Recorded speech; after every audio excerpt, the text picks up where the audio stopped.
Good morning guys, Teacher A here and welcome to Gurong Pinoy sa Amerika. So for today, ang lesson natin ay application ng triangle congruence. So paano ba natin i-apply yung pinag-aralan nating triangle congruence? So sa lesson natin ngayon, gagamitin natin siya sa paghanap ng missing sides ng triangle. So paano ba yon? Let's have examples. Okay, example number 1. Given yung triangle na ABC. So, kung mapapansin yung mga marks natin, yung dalawang angles na yun ay equal. We have here right angles. And then, meron silang common side. So, that means this is, tong side na to, tsaka tong side na to ay congruent by asa congruence. Angle, side, angle. So, ang question here is, ano yung value ng x? At ano yung measurement ng side? Si side AB at saka si side BC. So, isolve natin. So, since tong side na to at saka ito ay congruent, so therefore, we can say na yung 3x, yung measurement ng nasa left, ay equal sa x plus 8, which is yung measurement ng nasa right. Now, to solve for x, isosolve natin tong equation na to. So, pagsamahin natin yung dalawang x sa left side. So, si x here, tatalon, pupunta sa kaliwa. So, magiging positive siya, magiging negative or minus. So, that's 3x minus x is equal to 8. Now, solving si 3x minus x, si x meron siyang 1 na kasama. Hindi lang yung sinusulat, understood na ang numerical coefficient ng any variable na wala kayong makikitang number ay 1. So, 3 minus 1 ay 2, and then kopyahin si x equals 8.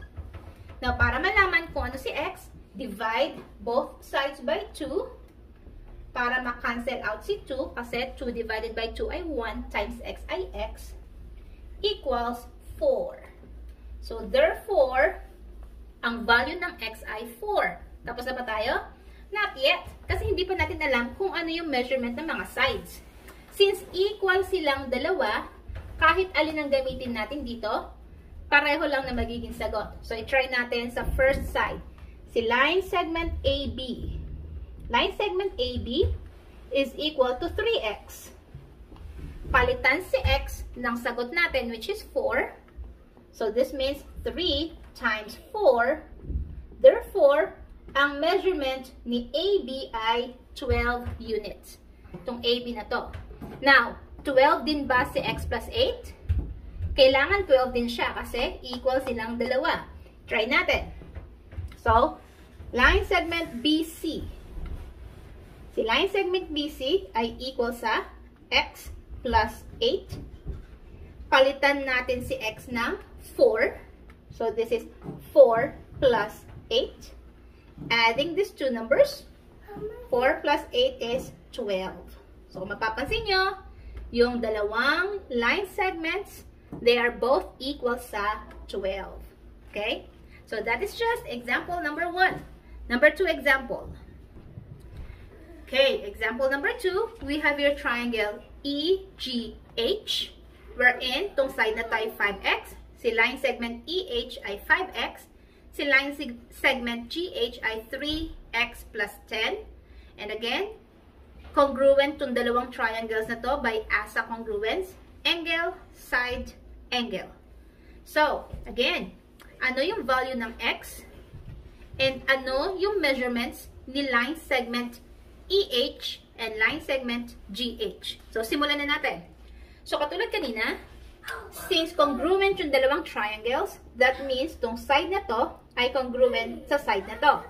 So, si 5x ay equal doon sa kabilang side, which is 3x plus 10. So, para makuha natin yung measurements ng mga sides, kailangan muna natin hanapin si x. So, 5x equals 3x plus 10. Pag sinolve to, pagsamahin yung dalawang may x sa kaliwa. So, si positive 3x, kailangan natin siyang patalunin sa kabila para makasama niya si 5x kasi silang dalawa yung pareho. Magiging minus siya. So, So 5x minus 3x is equal to 10.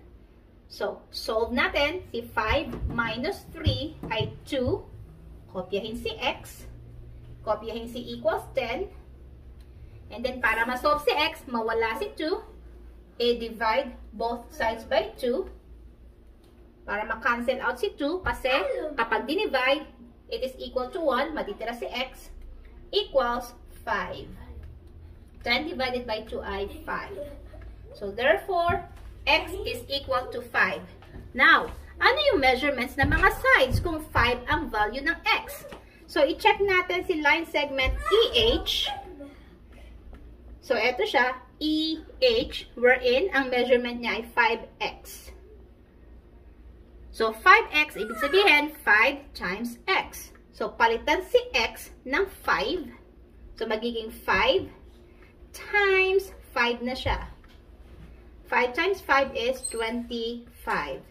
Therefore, ang measurement ni line segment EH ay 25. So, dapat si GH ay 25 din kasi congruent sila. Check natin. Line segment GH is equal to 3x plus 10 equals. So, si x here, palitan natin ng 5. So, magiging 3 times 5. Ito yun. And then plus 10. Solve natin following the MDAS rule. Multiply muna bago add. 3 times 5 ay 15. Maraming commercial. Maingay mga anak ko. Plus 10. So 5 ay 15 plus 10 is equal to 25. Therefore, si line segment GH ay 25 units din. Okay? So, let's move on sa ating last example. Example number 3. So, meron tayo ditong triangle na RTS, wherein yung measurement ni line segment RS ay 2x minus 3, at si TS naman ay x plus 5. So, ano ang unang value ng x? Then, second, ano yung measurements ng mga given na line segments? So, solve na natin. So, since congruent si triangle 1 at si triangle 2 by ASA, angle, side, angle, that means, itong dalawang sides na to ay congruent din. By the way, kanina ko pa sinasabi yung congruent, yung hindi nakakaalam ng meaning ng congruent, ibig sabihin, pareho sila ng measurement. They are equal. So, 2x minus 3 ay equal doon sa line segment TS na x plus 5. Okay? Yan. So, i-equate lang natin siya. So, after natin i-equate yung dalawang measurements, i-solve na natin si x. So, pag samasamahin yung pare-pareho, yung parehong may x, pareho sila nasa left side. Yung parehong walang x, nandun naman sila sa right side. So, si 2x, kopyahin. Si positive x, sorry sa interruption, yun ang aking baby girl. Masyado siyang masayahin. So, again, so lahat na may x sa kaliwa. Lahat na walang x sa kanan ng equal sign. So, yung plus x, ililipat natin siya sa kaliwa. Positive siya, magiging minus x. Then, equals. Si 5, talagang nasa kanan na siya. Si minus 3, papalipatin natin siya sa kabila. Since tumalon siya ng equal sign, yung minus magiging plus 3. Yan, magkakasama na yung magkakapareho. Solve natin. 2x. Again, since x lang to, may 1 yon, hindi lang sinusulat. Solve natin yung mga numerical coefficients. 2 minus 1 ay 1. And then x. Again, sa algebra, kapag 1, hindi na siya sinusulat. So, simply x. Equals. 5 plus 3 ay 8. So, therefore, ang value ng x natin ay 8.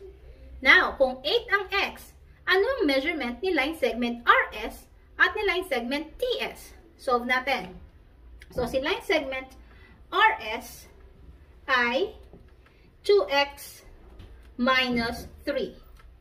So, instead of x, palitan natin siya ng 8, which is yung value ng x. So, equals 2, kopyahin, times x, which is 8, then minus 3. So we have here 2 times 8 ay 16, minus 3. Therefore, si line segment RS is equal to 13 units. Okay? Next, i-try naman natin si TS, si line segment TS, kung 13 din ang lalabas. So, line segment TS is equal to, base sa given, x plus 5. So, instead of x, palitan natin siya ng value ng x, which is 8, plus 5. Therefore, si line segment TS is equal to 13. There. So, again, congruent silang dalawa, which means they have the same measurement. So, kung natuto kayo sa ating lesson for today, kindly give me a like para i-share to ni YouTube sa iba. That's it. See you on my next video. Paalam!